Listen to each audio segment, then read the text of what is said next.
trusting that the Lord is guiding us.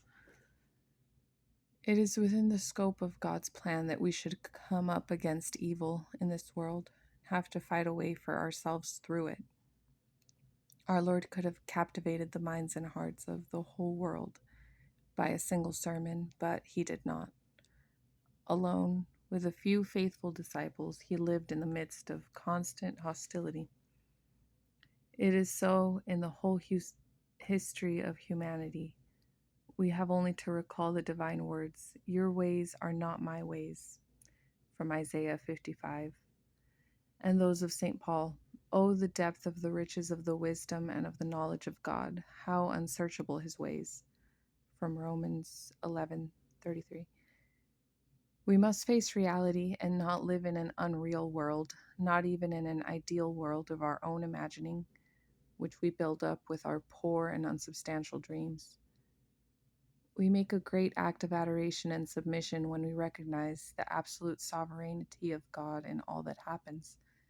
Only such a thought can enable us to put up with the numberless abuses which surround us, in ourselves and others, in the church and in the world at large. On the practical plane, do not rush your decisions, lest you spoil God's plan by substituting your own way of looking at things for His. If on any particular point circumstances indicate a change which would seem to be advisable and is feasible, act on it. But if for various reasons you are unable to carry it out, even though it appears to you to be desirable, then submit to the divine plan. Wait for God's hour. God's patience is more than we shall ever understand. He could break the resistance of all evildoers and make all evil cease in an instant, but he does not. Adjust then your pace to his. Following our Lord's example, we should remain steadfast in God and regard everything as part of his plan. He was obedient unto death, even death on the cross.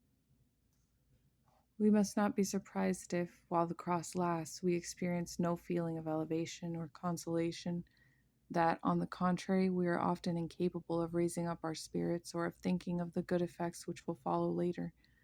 More often than not, all we can do at the moment is to accept and offer up our distress to our Lord.